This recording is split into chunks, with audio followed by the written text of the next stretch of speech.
Gamers love opinions. Strong opinions. Unreasonably strong opinions.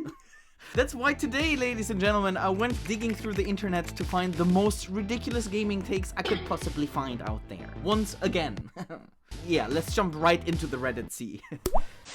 Okay, first one. I don't think Hideo Kojima...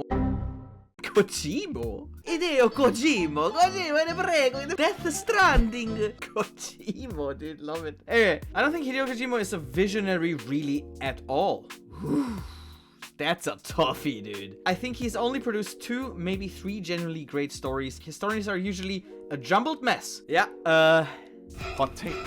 You don't become one of the most recognizable creators in gaming history by accident. You don't build franchises like Metal Gear Solid that literally defined an entire genre. And you definitely don't create something like PT, which was only a demo, actually, right? That still lives rent-free in people's heads over a decade later. You're not doing that unless you're doing something very, very, very right. Now, are his stories messy sometimes? Yes. Does he scan feet sometimes? I actually remember I had to... They asked I had to be like underneath my feet for a reference when I was at Kojima Production. His specific style of gameplay, right, where you don't really understand if he takes himself really serious or not at all. It's very questionable. I totally agree with that. But saying he isn't a visionary is like saying a storm isn't weather because you didn't enjoy getting wet, dude. So yeah, I kind of disagree with that. Let me know what you guys think in the comments about that, but yeah. Next! In the same subreddit, actually, someone says, being able to play games online has done irreparable damage to the average quality of games. Ooh! I kinda, okay. Yeah, I kinda agree. I also kinda disagree with that. It's really difficult. I mean, online gaming is quite rough. Yeah. Especially as someone who loves single-player games, yeah. But yeah, I think that's kinda a strong statement. Look, online gaming absolutely changed the industry, right?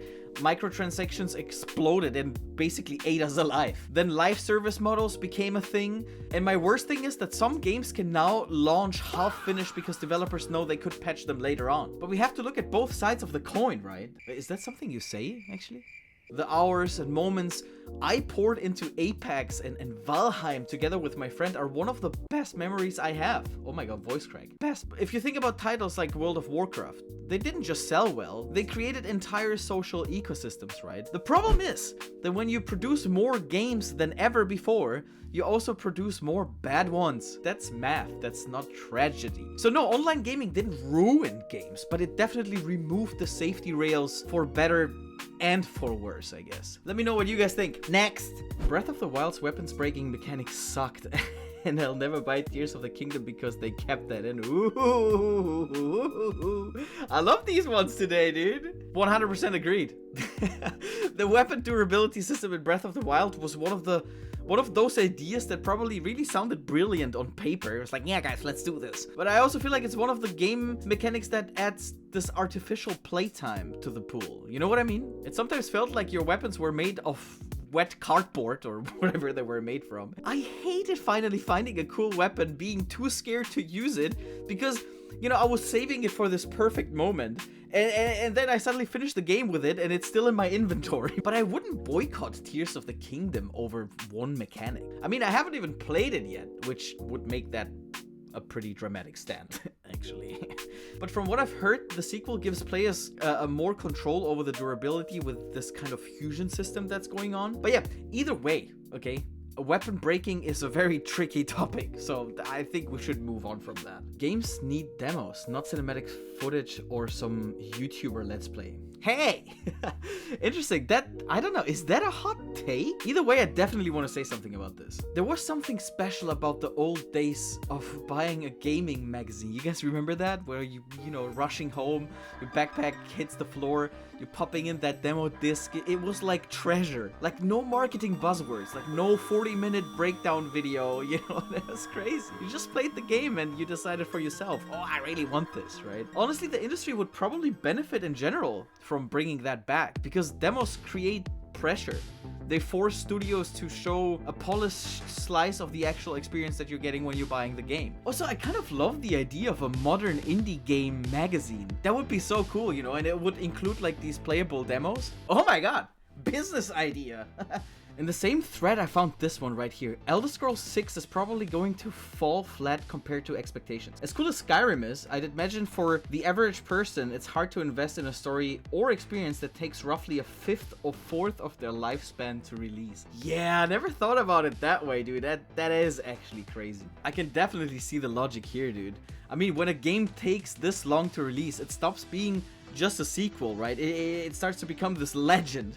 And legends are almost impossible to live up to, man, let's be honest here. But here's my hot take reply to this hot take. I think the Bethesda Game Studios era is slowly coming to an end, ladies and gentlemen. Not overnight, okay? Just the natural cycle of the industry moving onto the next group of hungry developers. And one studio I keep watching very closely is Allcat Games. If you played Rogue Trader, you know exactly what I mean, man.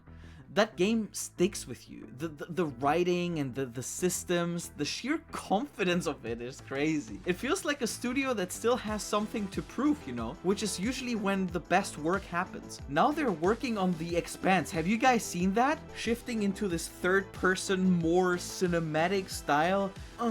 That's a big swing.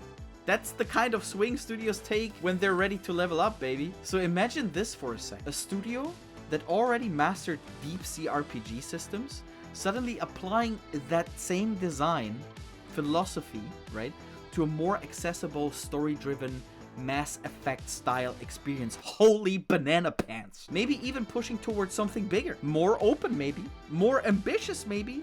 That's how new giants are born, man. If Elder Scrolls 6 ends up being great, fantastic, right? Everyone wins. But if it stumbles even a little, there are studios lining up in the background, sharpening their swords, you know, waiting for their turn. They're waiting, man. But yeah, that's it for today's collection of completely reasonable opinions from the internet. Stay hydrated, gamers. Protect your save files, and I'll see you in the comments.